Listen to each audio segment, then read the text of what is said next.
Well, now let's go to Steve Sherrill. What do you want to talk about, Steve? I like to ride from across town over here, back to my house. No, Well, that was that's always a little thrilling. Um, one thing I'll add to Tom Farrell's presentation on Al. I am very fortunate that I have some of Al's work on my railroad. Um, I had some early models of ON30 that I traded for some of Al's work. He and I would trade things like that early on. And so I get to see his work every single day on my railroad. It certainly did add a new dimension to it. Um, and when it came time for me to change the look of my railroad, I had 81 cars that I wanted to sell. And who did I call? Al Judy. He's the man. And so we worked out a deal and I got, sold him the 81 cars. And he turned around and sold them to other modelers who have some of my work on their layouts, I'm sure. And it was just a satisfying experience. So, you meet modelers like this during your lifetime in modeling. And Al was certainly one that I will never forget. I also got an award. He presented it to me, and I treasured the fact that it's something he held and gave to me, knowing that it was one of the last things that he probably did in model railroading was to present me with that award. So, it's a special place in my heart. So now for tonight, I want to talk a little bit about commercial or hand-laid track. Now, I'm going to need some help on this one, guys, because I don't hand-lay track. But I want to show some of the commercial track that I have been dealing with in my own experience. ON30, and which, let me change this around.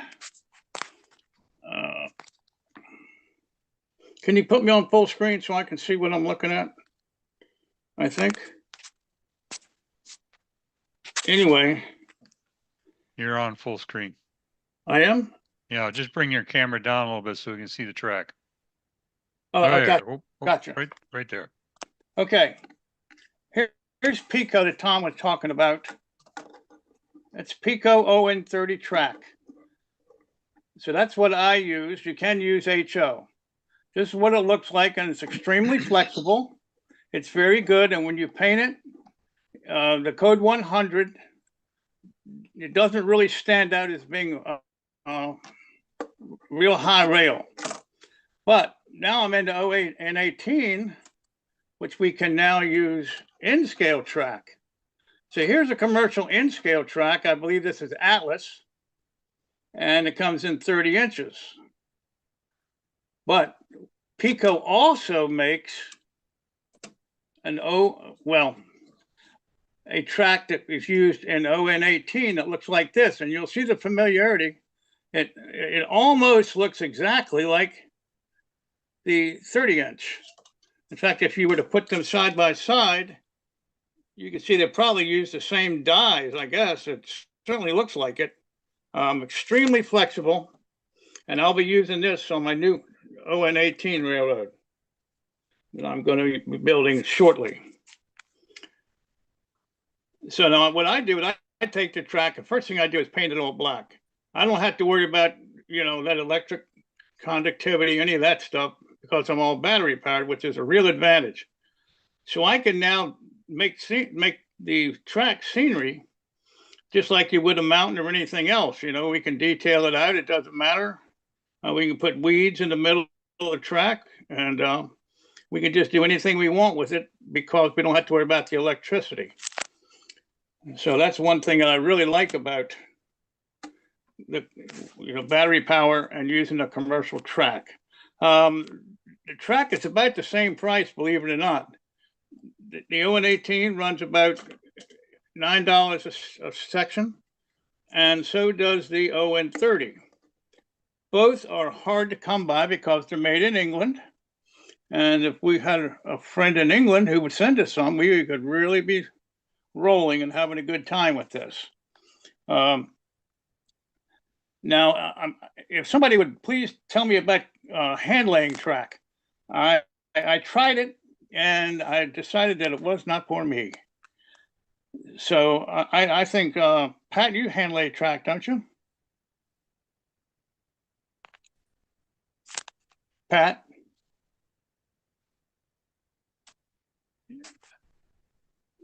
Pat, do you hand lay? Yes, I do, and I find it gives you more more of a chance to gauge your track to fit areas that you wouldn't normally do with a flex track, and it looks more realistic as far as I'm considered. And I don't know, I just found it very easy. I have certain tricks that I use when I build it. Well, what are some of those tricks, Pat? Do you put do you nail every tie? Yes, I was just going to tell you how I do that. Okay. I bought myself a little pin nailer, type you use for fancy molding, small moldings, and it has about a I'd say about a 3/8 inch pin in it. And when I lay my ties down, I have one side of it guided by a line that I draw on the area that I'm putting it on. I use it on homosode especially. And I go along and I lay a bead of glue all the way down each side onto the tie before I put it down. And I use a tie to separate the two as I go along. And I use this pin nailer and I punch 2 little pin nails in and it stays there. And I don't have to worry about it moving. But I also do a curve. I have a jig that I make the curves with a little bit. I don't know. You just get used to it after a while, and you can lay track pretty quick. And I like the long lengths of rail. I weather my rail before I put it down. You don't split the ends of the tie so it slides under, do you? I mean, I've heard people doing that, so it actually looks like a continuous piece of rail. Do I? Which did you say? I'm sorry. Split the rail horizontally. What do you mean, like keep it all one length or the different? Yeah. Yeah, So I put it down. I may stagger it. It doesn't matter. Only where I'm going into a turnout. That's where I lay insulated joiners just before I go into the turnout. And it keeps from shorting out. Do you have trouble purchasing rail? I know your layout is almost finished now, but did you have trouble purchasing the rail? I got most of it from microengineering at the time. Yeah. And I don't know. They must be still producing it, I'm sure. I don't know. They still are producing it, and they have a huge supply of it. I spoke to the 2 new owners. They've got plenty of that rail. Good. Yeah, that's where I got it. And of course, I would lay it all out on a piece of cardboard, a big, large piece of cardboard, and I would take a spray bomb, the rustic color reddish oxide, and I just spray the heck out of it. And then I would turn it over and do the other side. One thing that I've noticed on some railroads with hand-laid track is the track seems to drift away from and you'll have one side of the tie will be longer than the other side.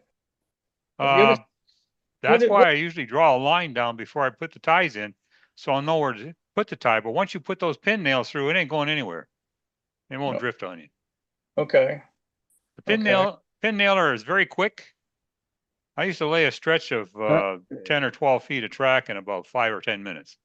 Right. Steve, this is Phil. I think what you're saying is really simple. Is if you don't use a gauge when you lay one side down, if you lay down either homobed or something, or you've drawn a line down that you want to be the center line of the track, when you do hand lay it, both when you do your ties, because a lot of times what you do is you put your ties in a jig. You have a jig with cuts for the ties. And so you put them in and a jig will hold about 18 inches or 24 inches of ties.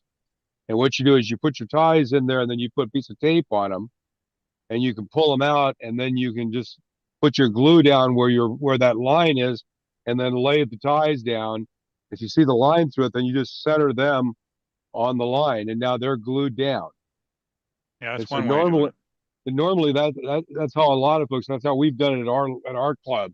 But then the next step is you've got to have some sort of an alignment tool that's got a center line. So when you lay that first piece of track, you can make sure you're off the center line. If you just kind of eyeball it, you're going to be wiggling woggling all over the place. So, I mean, one of the nice things about, the flex track, and I use the micro engineering, and I'm going to share a picture here because I think you guys will find this. So, this is micro engineering, and then has fast tracks. And so, and it's just spray painted. What you do after you get it all down, spray paint it. And I use that, what is it? The camouflage dark earth or something, dark brown.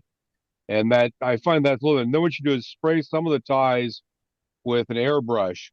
So you kind of lighten them and change them. So some of the ties are different colors, but it gives like a really nice appearance. You see over there at the left, by the way, that's the joiner to a next module.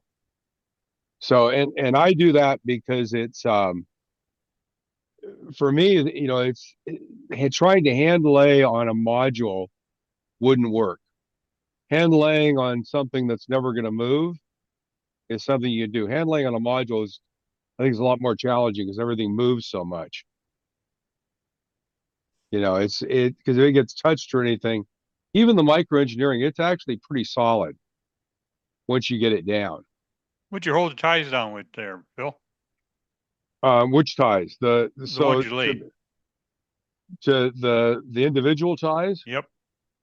So I just use latex caulk. Yeah, that will hold it, but it does take a few minutes for it to dry.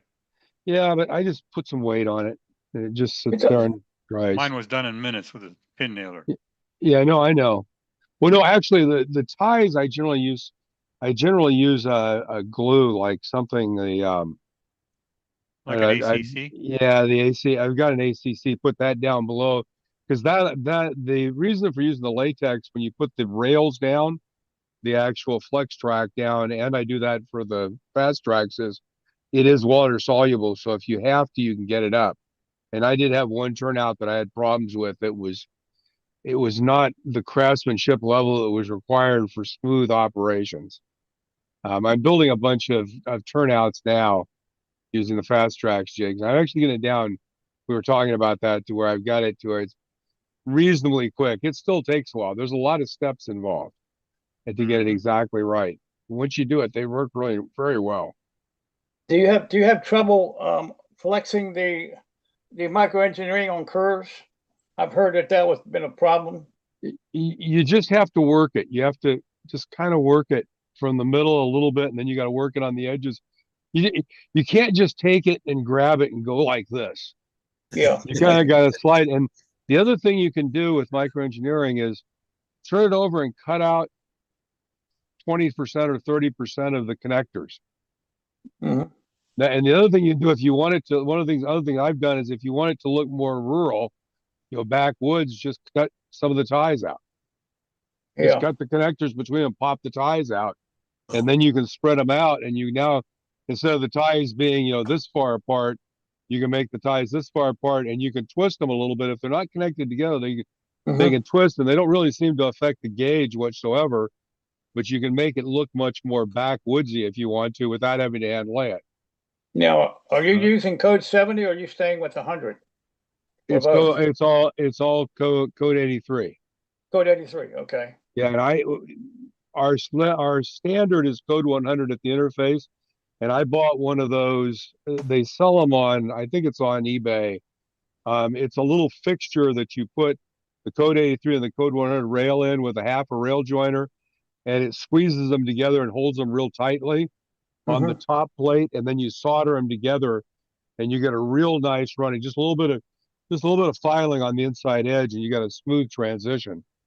Much smoother than you get using, kind of the transition parts you buy, and it looks a lot better too. In your module group, is that code 83, the whole No, module? it's code 100 at the interfaces. Yeah, But I like the way code 83 looks, so I do that on my modules, and it doesn't seem to be a problem for any of the, Bachmann locomotives. They all seem to run on cars and locomotives on code 83. Haven't had any issues. yeah, I use 100, and you really can't tell the difference, I don't think, you know. Yeah, you can't. Probably can't. I Steve? dry brush all my track is dry brushed. After I Yeah. spray paint it, I dry brush everything on.